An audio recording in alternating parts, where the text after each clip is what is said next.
Well, good afternoon.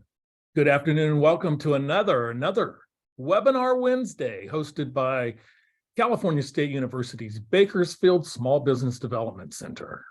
Much easier to say than it is to write. So welcome, we're here for webinar number 266 in our series going back to January 2013. Got a great special guest. My friend Rich Mostert is joining us today. We're going to talk financing and a lot of other stuff. It's going to be fun today. We are all the way up to March 8th, 2023. Well, we're going to talk a little bit about the disaster loan update as more disaster potentially looms. Yes, we'll go over one declaration and then we'll speculate if there's going to be another one with storms moving in and potential issues going on with snow. Our economic corner today will corner the market. We'll talk a little bit about that. Capital Corner looks at a powerful underutilized revenue streams. Wow, what could that be? Capitalizing your business and much more with Rich. More small business funding and assistance today. Had quite a bit last week. Probably won't have much next week. So you're going to get your fill today. Also, the business news and info you need for 2023 is here on Webinar Wednesday. As always, we'll take your questions at the end of the webinar. You can put in anything you would like in the Q&A box. Rich and I will be there to answer it at the end. And also, Maureen will be feeding the chat box, Maureen Busherdang, our producer, full of plenty of resources for you. So we'll have your questions, the chat, and also a poll. So let's go to today's poll. And I felt rather poll generous today, as I might call it. Poll generous, 4 polls. Composition of our polls, the first 2 are a little bit informational. The last 2 are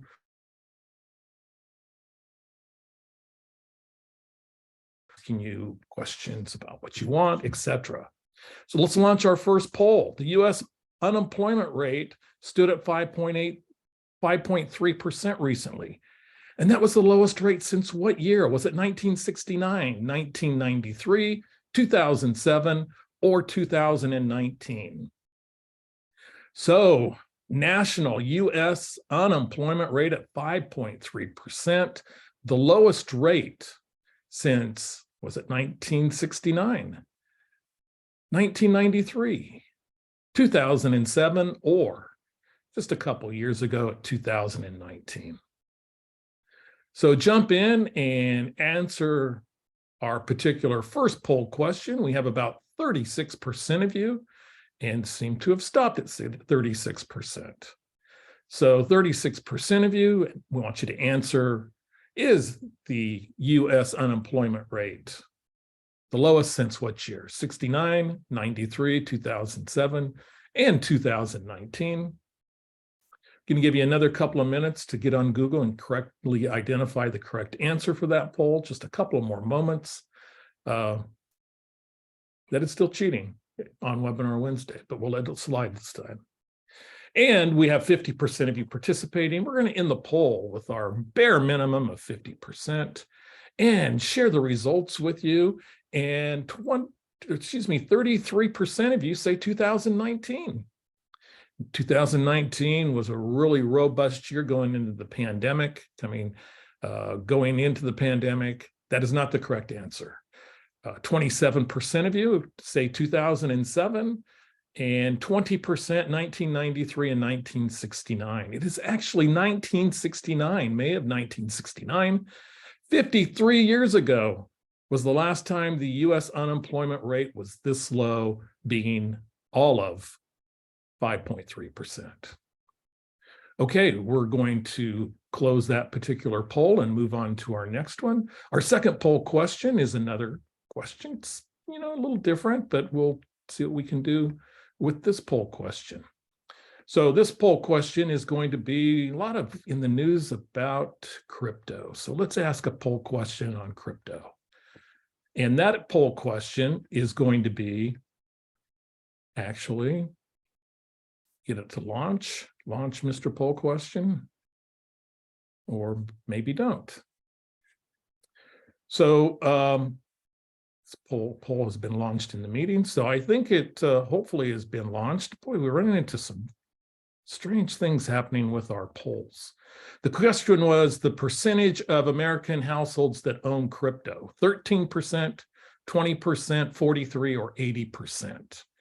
Since it seems like we're having an issue with it launching, I'm going to just tell you it is 13%, the US households, which is the same as the number of small businesses that budget and have a business plan, 13%. So let's see if we have better success with our next poll question. And boy, it's a shame if we don't. And see if this one will launch. And it didn't. So let me try one last attempt at it. And maybe stop sharing that. Come on. And here we go. Poll question number 3. A little whimsical this time. And it is regarding the television show George and Tammy. Very highly critical program on Showtime about a couple country music legends. The last season finale ended with a 1990 song by what San Francisco-based punk rock band? Was it the Tubes, the Maggots, the Buckaroos, or the Grateful Dead?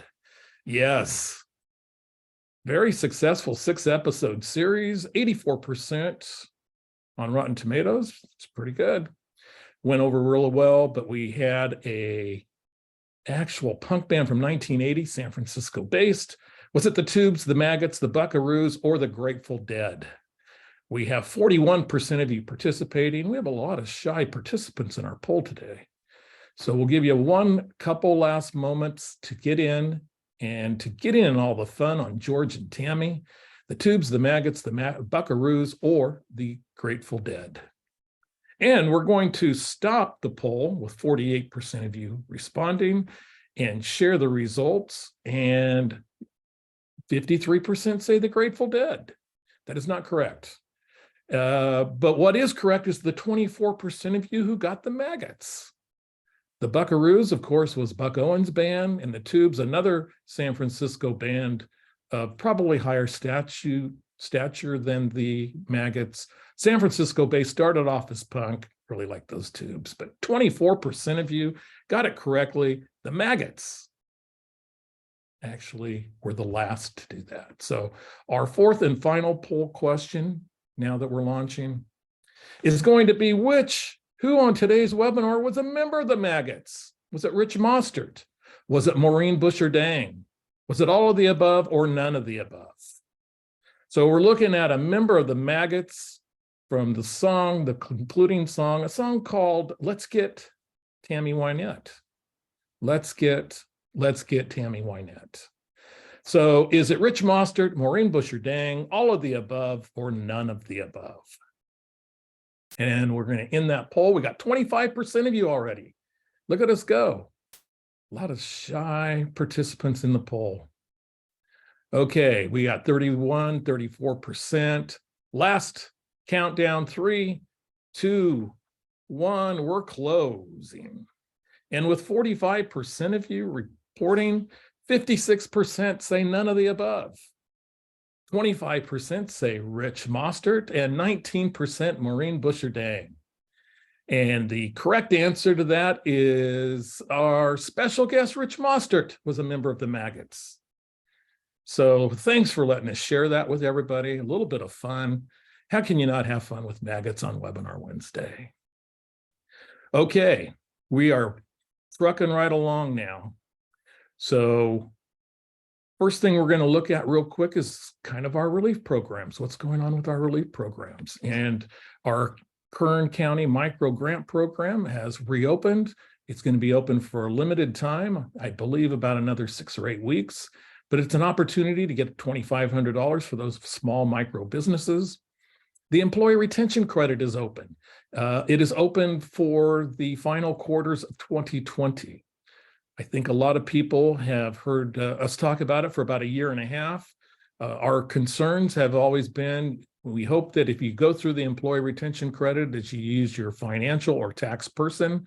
because there will be some actually amending of tax returns from prior periods. And it could actually even create a liability for you. So do use discretion on that. Our FEMA SBA disaster from recent storms is the application is due March 16th. And that is for property damage sustained in those counties which are in the declaration. We'll go over that briefly. City of Bakersfield has a small business program coming. We're going to talk about that soon. Our California Dream Fund program is finally paying out. Is a 2.0 for the Dream Fund possible?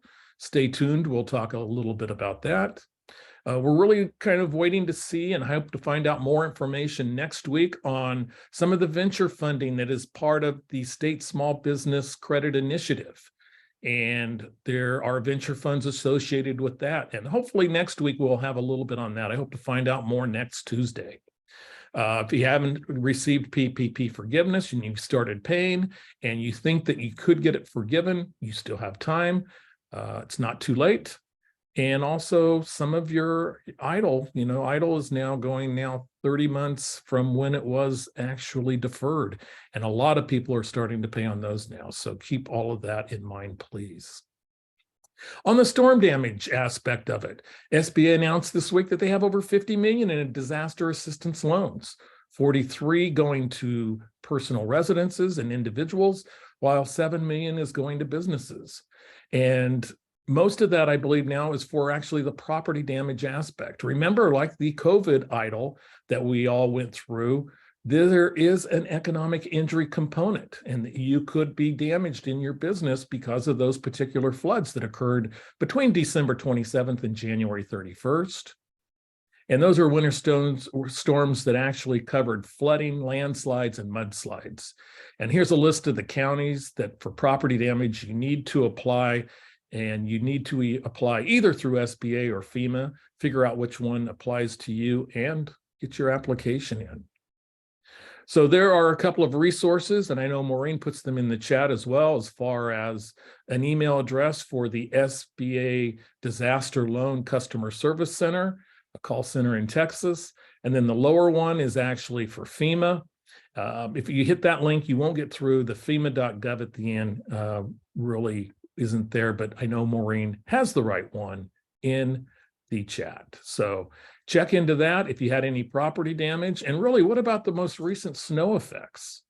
It's a real mess in Mono County. More blizzards are anticipated later this week. I've received several calls and emails from individuals and businesses up there that have so much snow that they're having to pay large sums of money to remove it to get into their homes and into their places of business. Yesterday, one of our area clients in Mono County had paid $25,000 today to clear the snow around his office building, a rather modest size office building and residence.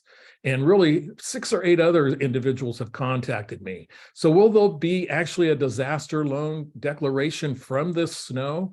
I think it's really, we're in a wait and see mode. We're trying to see what the damage is, assess what is going on. The Central Sierra has a lot of struggles too with the low snow and snow at very low elevations in very large amounts and heavy rain coming. So more likely is going to be flooding and landslides, etc.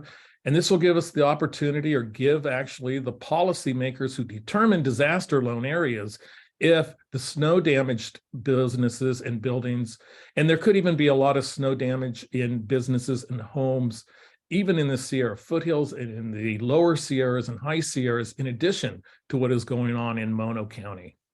So stay tuned for that. Hopefully there's going to be some relief. We talked a little bit about the micro grant program, the Kern small business program, and that's up to $2,500 for those that were in business on 2019. It needs to be your main source of revenue. And also really contact the SBDC and get a bigger picture through that free one-on-one business consulting through the center, and apply if you are eligible. Our Capital Corner quarter this week, we're going to hit on licensing very quickly. And licensing and royalties is kind of an exciting area that we really don't talk too much about and where it ends up. But a lot of businesses have either intellectual property, they have minerals, they have water, they have a lot of certain aspects that can get licensed. Here is a list of the most popular licensing commodities that are out there, and it's generally entertainers and characters and corporate brands and fashion, sports, some publishing. Music is very small on this licensing aspect of it, but it just goes to show the huge amount of money that it goes toward licensing. And it is, if you have some form of intellectual property, it is an option that you really need to look at and explore as far as either selling that particular asset, licensing it, or other options that might come along. So some of the reasons you might want to license is because it gives you a long-term income stream, and strong agreements benefit all parties. Also, there are definite some goals if you have some of the product and services that are out there. So a lot of reasons on why you might want to license a particular intellectual property. And then also there's a little thing called, on the capital side of things, royalty financing, where locally I think are more common would be locally gas and oil royalties that individuals own but don't actually do the production. And those can actually, you can actually through royalty financing borrow against those particular streams of income. Fairly common are life sciences such as biotech and what I like to call little farm. We all have heard of big farm, but oftentimes a little farm needs a head start. And so life sciences, royalty financing is a good mix, as with software companies, mining, but not so much a song catalog, which might not have a steady income and might be something that just pops up every now and then. So our economic quarter, we're talking the economics, a lot of economic news. It's kind of saying a lot of the same things, really encouraging a lot of our small businesses to stay tuned about what is happening on the general economic front. Our general macroeconomics are really the one thing in your business that you cannot control. There's so many aspects that you can control, but you really can't manage out a recession. And we are anticipating, a recession, and have been. And I read an article that was in the Wall Street Journal, was quite good. It was called about every 6 months we project a recession. And it hasn't come because the economy has stayed strong. We've had strong hiring. We've had strong consumer spending. But yet the Federal Reserve, in its campaign to tame inflation, is going to continue to raise interest rates, I believe, until it gets either that economic slowdown or recession in order to bring that down. So what does that mean for you as a small business owner? Well, it means all these other things, but what the main thing is, it means that you really need to be diligent because your rate's going up. And oftentimes with our SBA 7A loan, our guarantee loan program, what happens is that is a variable rate that goes up every 3 months. See your SBDC and see all the tools that are in there for you for forecasting cash flow, our SBDC net, live plan, other tools will be added soon. You can go to our YouTube channel, CSUB SBDC, and find all of our webinars, recent webinars in there. Some of our old classics still aren't up yet, but still you'll find approximately about 175 webinars in there or more. Our community calendar, our coming attractions. Next month, we'll have the Bakersfield Women's Business Conference, and tickets are now available. You will see the SBDC there in full force. It's a pleasure to introduce Rich Mostert as our special guest. He's an active participant, community economic and community development nonprofit fundraising for 40 years. It's hard to believe Rich has been doing that for 40 years. I started when I was 3. He started when he was 3 and he's sticking to it. Yeah. That's really good. I know economic developers start early, but not when they're 3. So he moved to the Central Valley in 1986 and has had a passion for community services. You know him as our favorite maggot. He's the director of the Valley Community SBDC. Rich has been a serial entrepreneur operating several small businesses, reaches out as an instructor in various teaching classes, strong financial background. Rich has his BA in business and in organizational development, but that executive MBA from Fresno State. Rich, it's great to have you on. Take it away, my friend. Thank you for having me. And I owe you, Bearden, for that wonderful 44-year-old reference. The only thing I can say is for any of you who did something silly in your youth, be prepared for it to catch up with you. It will, always will. Thank you, Internet. So again, if I can share the screen, Kelly, that'd be good. All right. Take it away. And I am just gonna, I've got some slides here, but I want to talk a little bit before I go into the slides about some of the things that SBDCs can do and some of the initiatives we're taking to help small businesses throughout the Central Valley and the Central Coast and the mountain areas.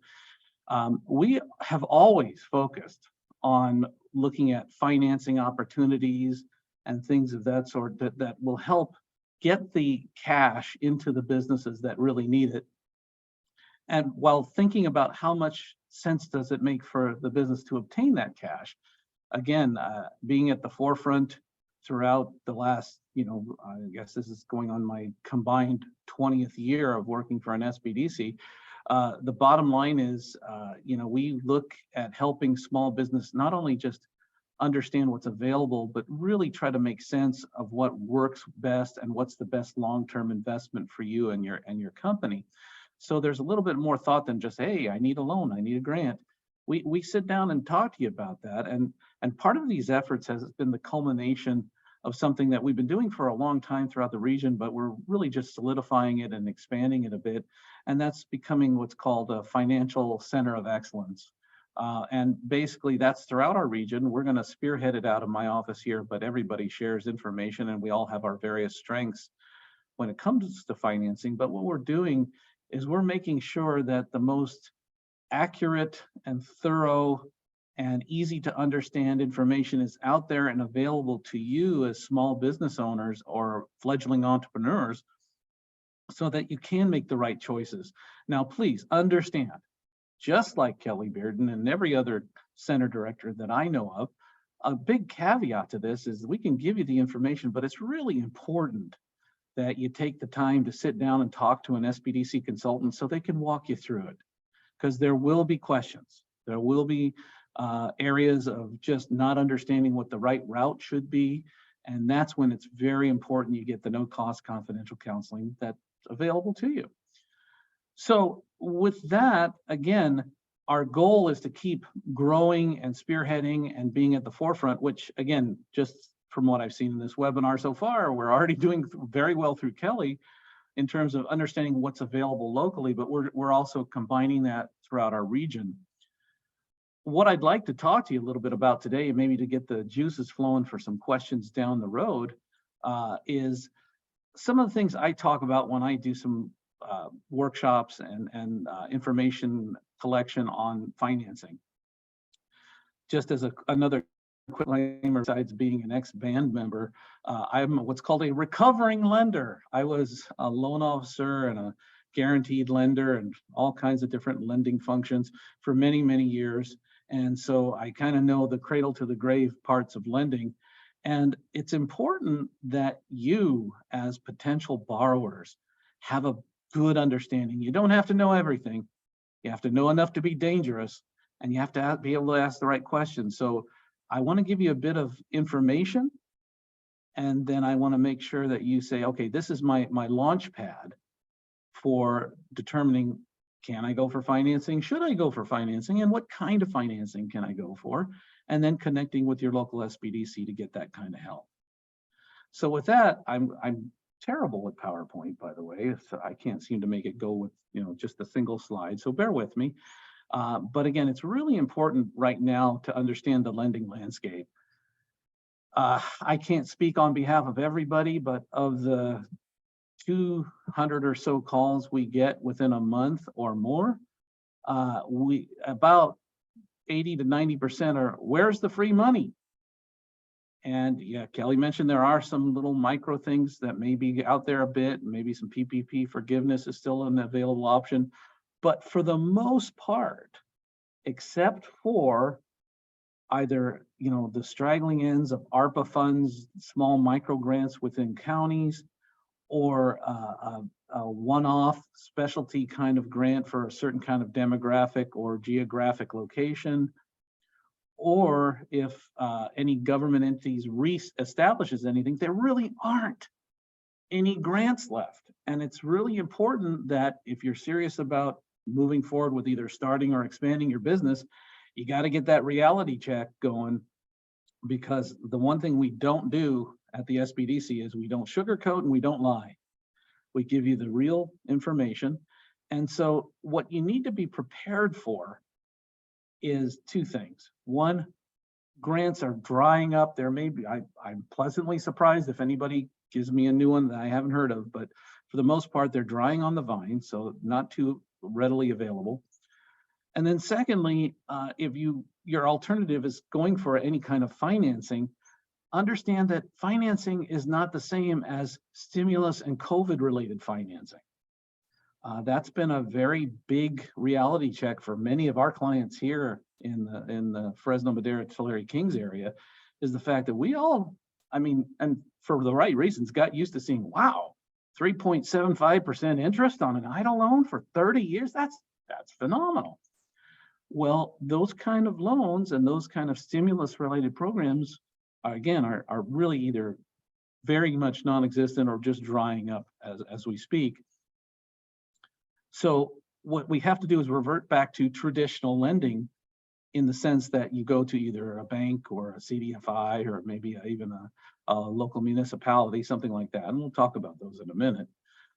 But understand that many of these loan programs, no matter what the lender is, there is definitely a change in the terms and conditions of that loan.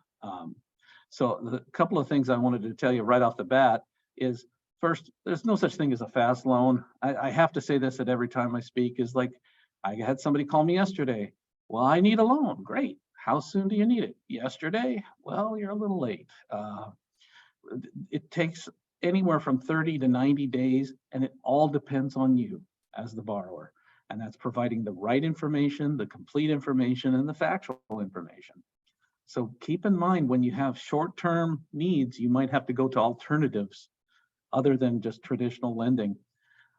The other thing that's kind of the big surprise, I don't have it on here because I guess I just implied it the last time I did this speech, is that interest rates. Kelly mentioned how we're doing things to hopefully prevent a recession, or at least steer, long. The main focus of doing that through the government is to raise interest rates. And we're getting a lot of raised eyebrows and surprised clients saying, well, I want to go get a loan, and the lender is basing the loan on prime plus a margin. And right now, prime is at 7 3/4, if I'm not mistaken.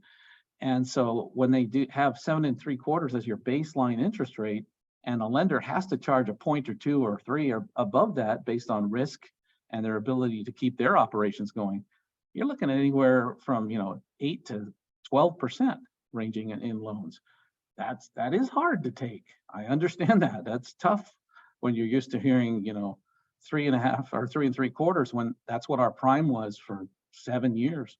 So keep in mind, no fast loans, higher interest rates, but it's cyclical. It's something we're gonna go through. We went through a lot of this. I don't know how many of you are old enough to remember the 80s when interest rates were 16 to 22%. We go through these cycles. If you can justify that the interest rate and the term works for you, and you can really do well and make a lot of money with that, yeah, you'll be making a little loss in the beginning, but hopefully in a few years, if things readjust, you can refinance and take it back down to a more palatable interest rate. Another surprise that many of my clients come to me and they go, well, I wanted to borrow $100,000. And they go, but they wouldn't loan me $100,000. That's because there's no such thing out there as a 100% loan. All lenders look for some sort of owner injection, because again, the whole part of this is skin in the game, it's called.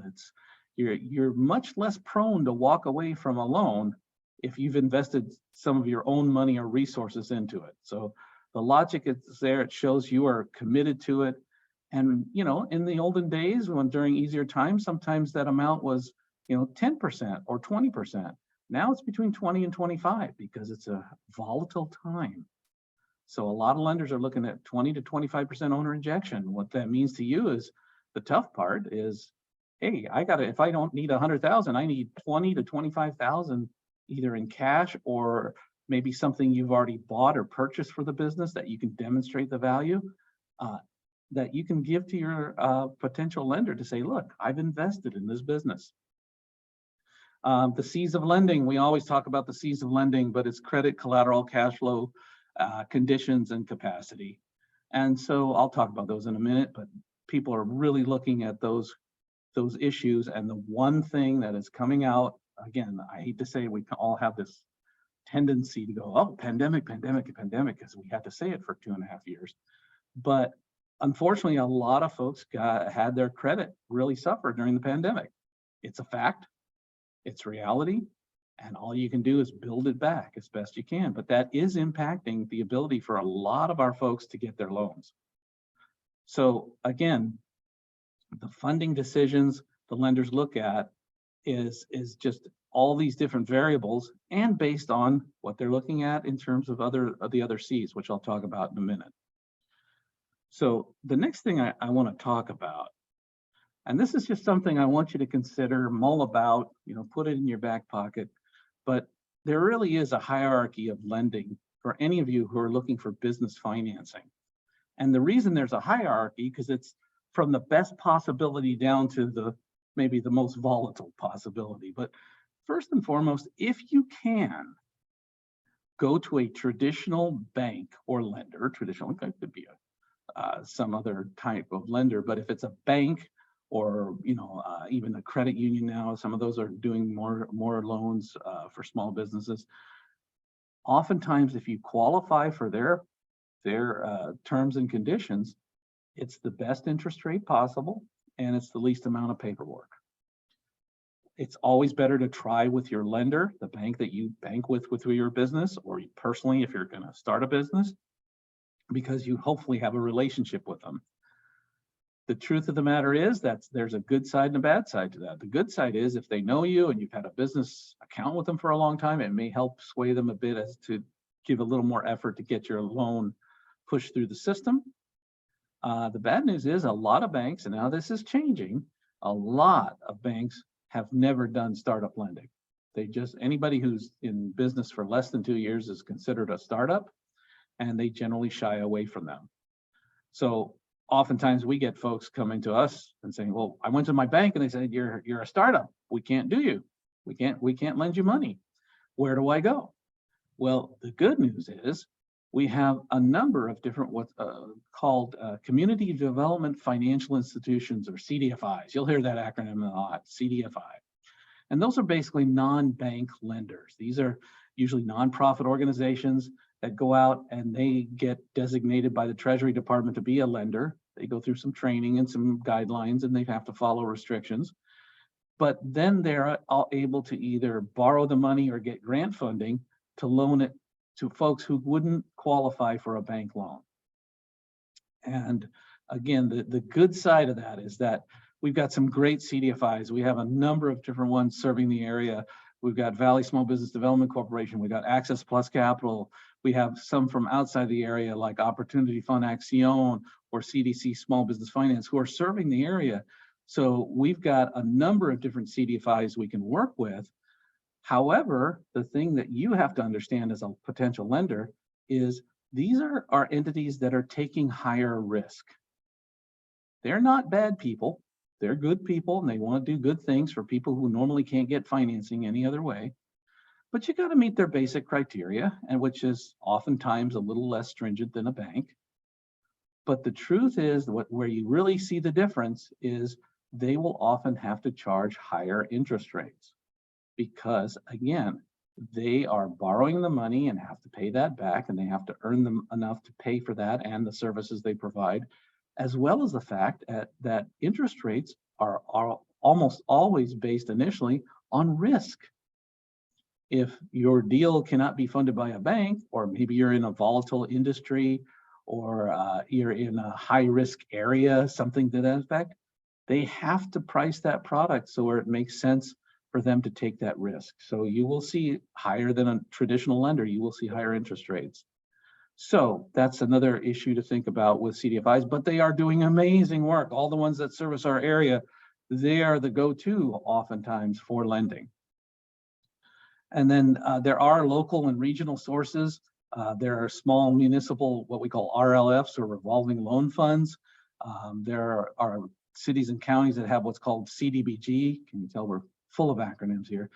Community Development Block Grant funds that they use to convert into loan programs. Again, that's why it's important that we have this initiative within the SBDC so that all of our centers know our local sources and our local CDFIs and our local banks and all the different entities that can help you out. So again, there are some that people just don't seem to realize. A lot of municipalities have a small revolving loan fund that's been created for years, and until you learn about it, you just don't know it's there. So our job is to connect you with those kind of things as an option.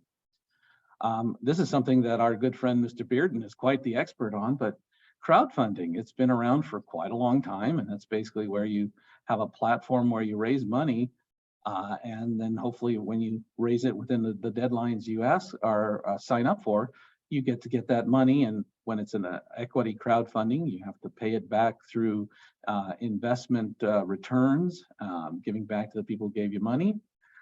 The one that I really like right now that I'm touting as much as possible is Kiva, which is basically a smaller Kickstarter crowdfunding type program where if you qualify for it, you get your name onto the Kiva website where you raise up to $10,000. And if you do it within the period of time you allocate for it, you get to get that as a 0% loan.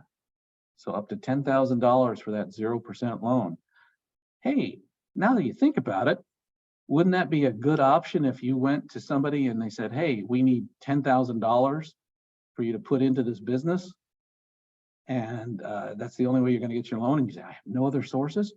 This is where the SBDC can refer you over and say, why don't you try this? Because you can use these kind of programs to raise the equity injection that is required of the owner. I used to have a line here coming up with online lenders of, no, no, no, no, no, no, no.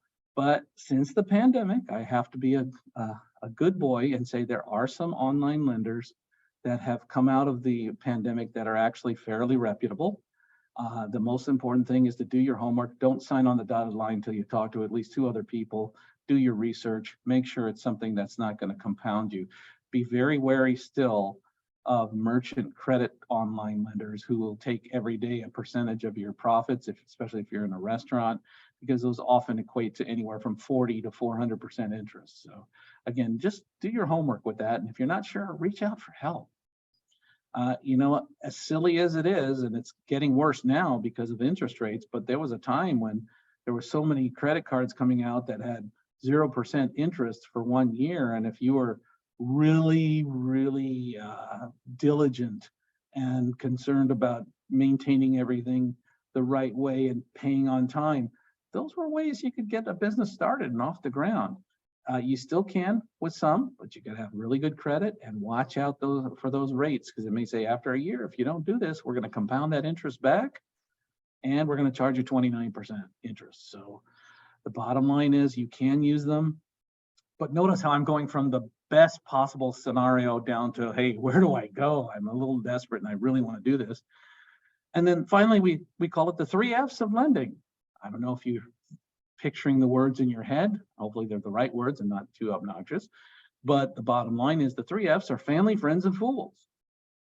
I don't downplay this 100% because I've had deals over the years where a family member will consider doing the loan, but maybe you have to have somebody help you put together a promissory note or something that makes it feel more legit, more safe, more realistic.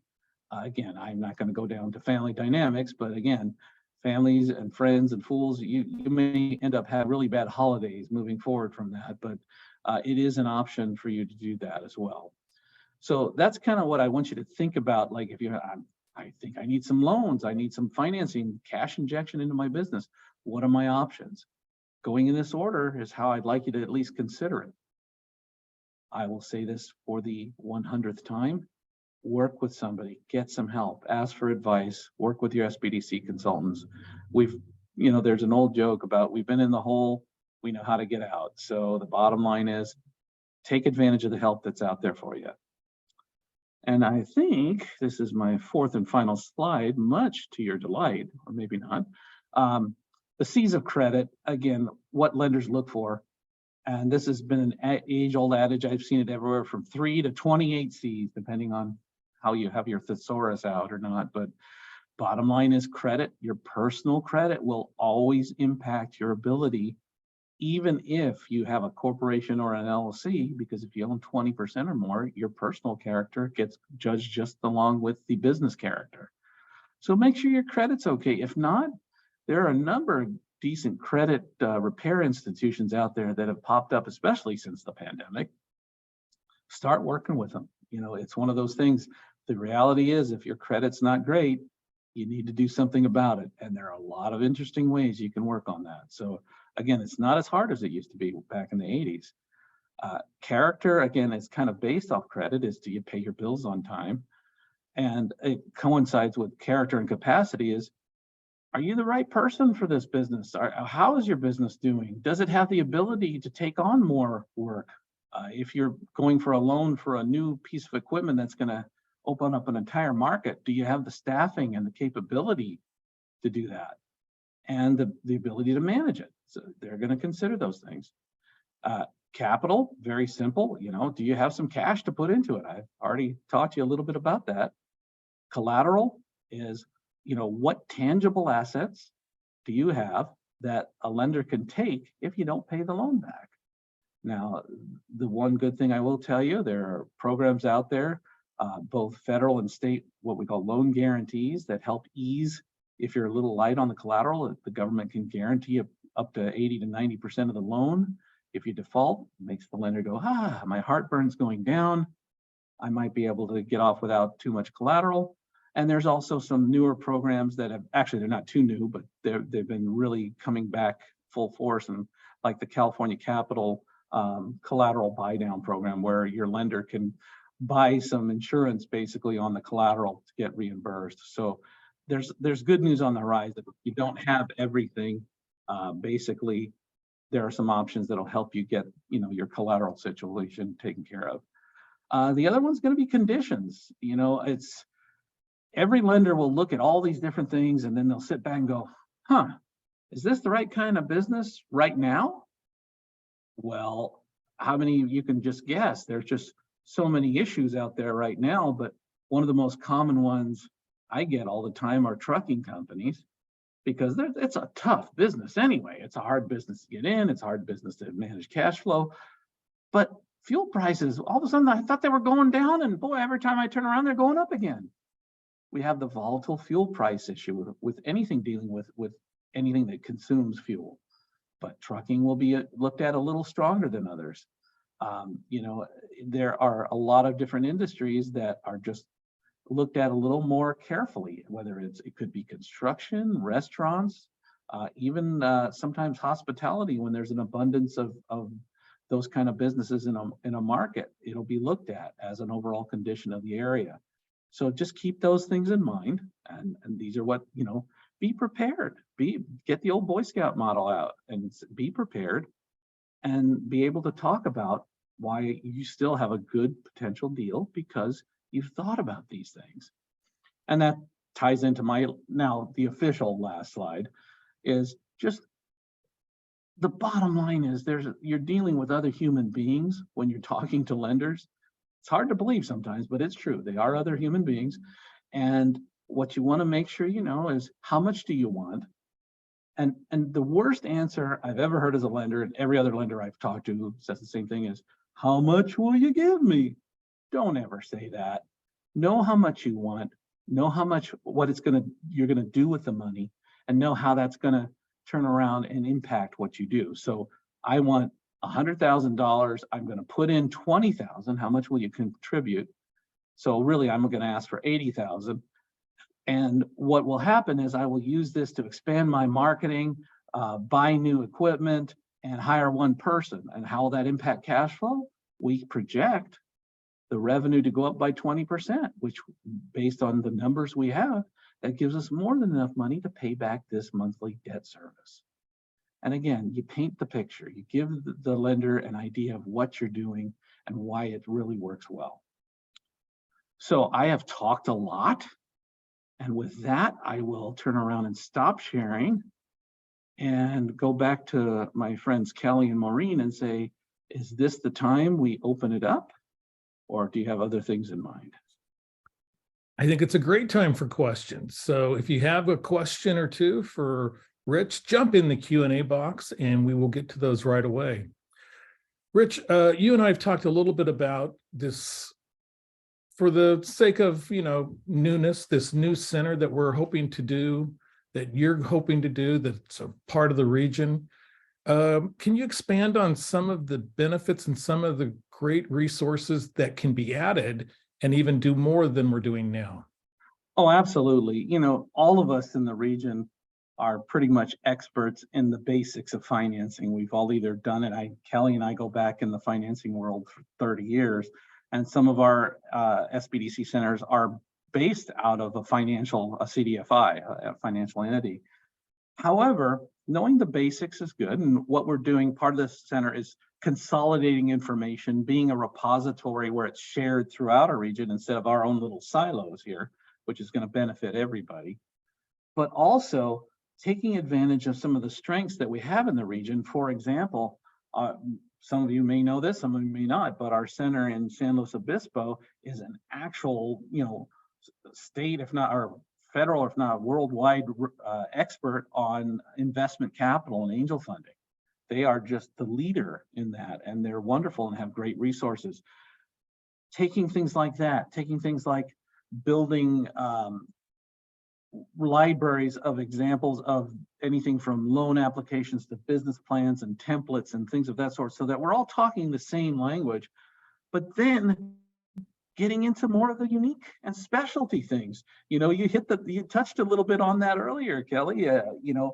Why wouldn't we have something on how you develop revenue streams through royalties or through licensing opportunities?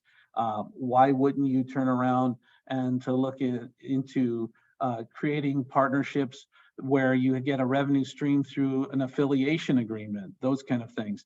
There are many other options that we can consider and explore as we go further with this.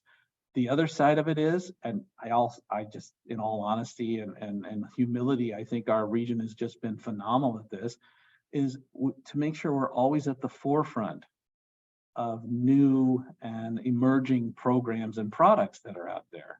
Obviously, you wouldn't be doing the city of Bakersfield loan programs and things of that sort if you weren't at the head of the game. But again, the example that I seem to be beating to death is that during the pandemic, what a lot of folks didn't realize that SBDCs rolled up their sleeves and worked, 20-hour days, 7 days a week to make sure our clients knew everything that was the most accurate and up-to-date that we could provide on things like EIDL loans, PPP loans, shuttered venue operators grants, restaurant revitalization funds, the COVID relief grant from the state of California.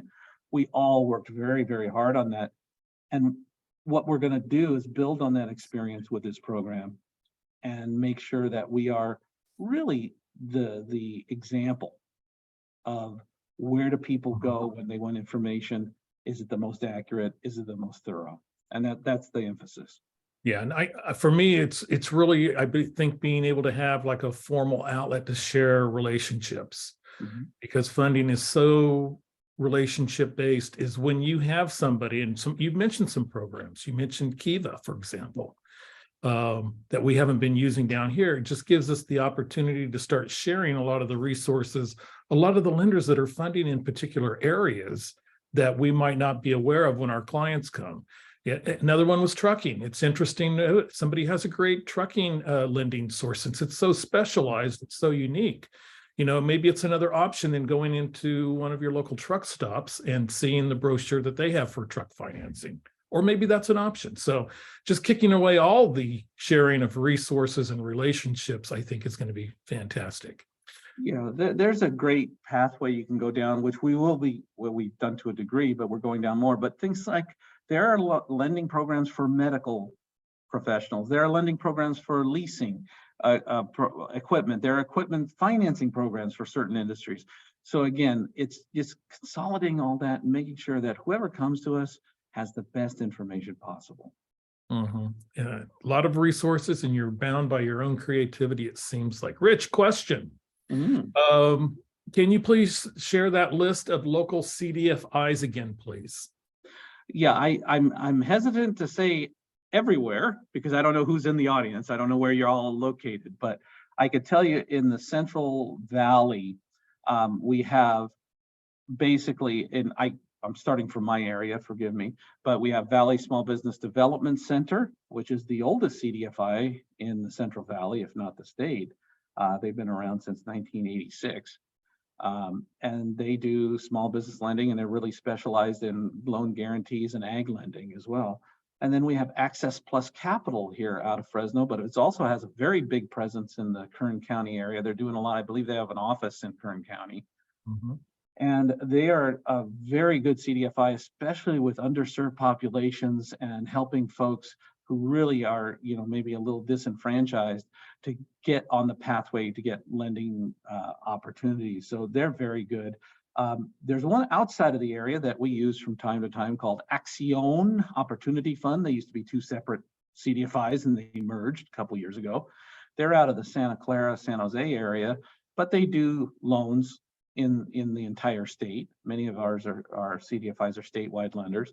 And then we have one called CDC Small Business Finance, which is part of a massive financial network company that does everything from very large 504 loans for building purchases or retrofits or equipment purchases, very large, all the way down to microloans. And they do guarantees as well. So those are the big ones that we work with. We have some smaller local ones here, and I'm just not sure what you might have in some of the other areas. I will point out that our SBDC in the Salinas Monterey area is hosted by a CDFI called Cal Coastal or Financial Development Corporation. And so talk about a one-stop shop. So anybody out there in the audience who's from the Monterey Salinas area, you've got the best of all worlds. You can get your SBDC help, and they connect directly down the office way to the funding part of it. And down here in Kern County, we're really excited. We have the Alta One Credit Union, which actually serves the same footprint we serve of Kern, Inyo, and Mono County, that has been approved for a CDFI status and applied for funding. And hopefully we'll get some to help more businesses in our region. And also Valley Strong Credit Union has been very active and will be a CDFI before too much longer.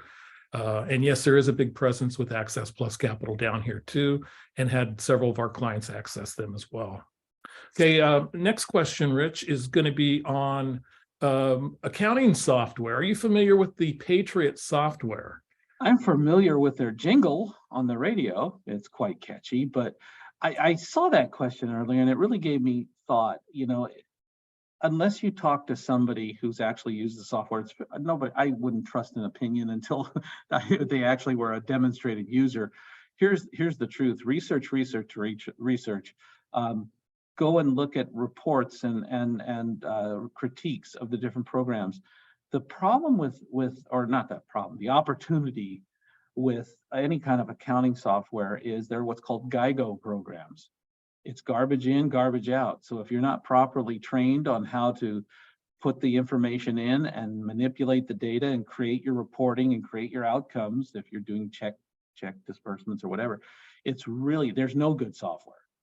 But if you're trained well and you understand it and you're able to manipulate the program so that you can accomplish things like creating financial statements and disbursements and those kind of things and recording information for your tax prep, those are great. So I guess my recommendation to you is only trust the opinion of somebody who uses it. Go straight to the source, ask if they can give demos, and say, why are you better than anybody else? And do the research. I mean, it's like buying a car. You got to go test the car out a little bit and see if it works for you. Question also is there a continuation of the California Dream Fund?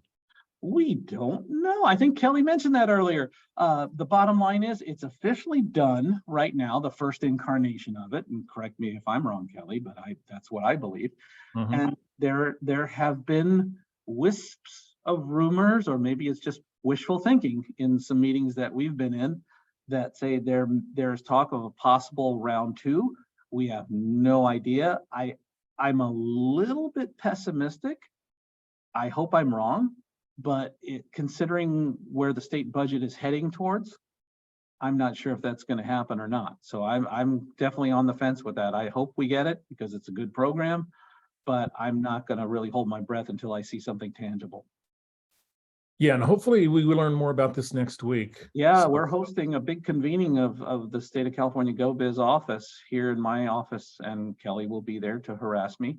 And And ask we're that gonna hopefully- that single question right there. Will there be a 2.0 version of California Dream Fund? we will make sure that you ask that question. Okay. I just did. Yeah. Okay, so there's some love for Kiva and the credit services for small business in our chat.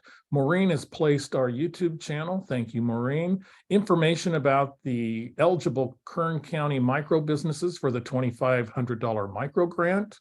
Also information on storm relief from FEMA. Hopefully things mellow out and we won't need it next time. And a lot of wonderful greetings. Rich, Hey. any last comments, questions? As Well, it is about that time. Well, and unfortunately, Kelly did the worst thing possible, is give me a chance to speak. So it's not like I'm ever afraid to do that. The bottom line is, again, the toughest thing about being in business is staying in business. Mhm. Utilize all, not just SBDC. I think we're great, but there's other resources out there through SCORE and chambers and other resources locally. Take advantage of anything that's readily available to you. And make sure you're doing everything you can to shore up your business, because we're going through some interesting cycles right now and it may get a little tougher. So now's the time to be preparing for that. And the more people you talk to, the more opinions you will get. Yes. Rich, one last question came in. Are there any SBDC advisors that you know of or consultants that specialize in small farm businesses that speak Spanish? Do you know anybody in the region? Well, again, we don't have a consultant in our service center, but one of the things we do here, and all SBDCs do, is we partner up. We know every other service provider in our area, and we're all friends and we all get along, we all talk. And I will tell you, I can, if you're in the service area, you can drop me an email. If you can put my email in the chat, Maureen, if you have it handy, that'd be great, because I'm terrible at it. You can send me a line and I will send you a referral to somebody based on your location. There are some CDFIs that do it. There are some and who have Spanish speaking employees. And there's also other lenders like Farm Credit West and Fresno Madera Farm Credit and other ones throughout our area. I just don't know where you're calling from, or chatting from. So send me an email and I'll get you a resource on that. Outstanding. Well, thank you, Rich. We will be back next week with webinar number 267. It's going to be on succession, business succession. Should be fascinating. Our guest will be Morgan and Tasha Clayton from Teltech Security. And until then, Rich, any last comments? If I can get off mute, wishing you all wonderful success. Keep in touch. Let's work together to make 2023 a great year. Well, thank you so much. And thank you for joining us. Great information. Maureen, why don't you take us on out, and we will be back next week. Bye-bye, everybody. Thank you, Rich.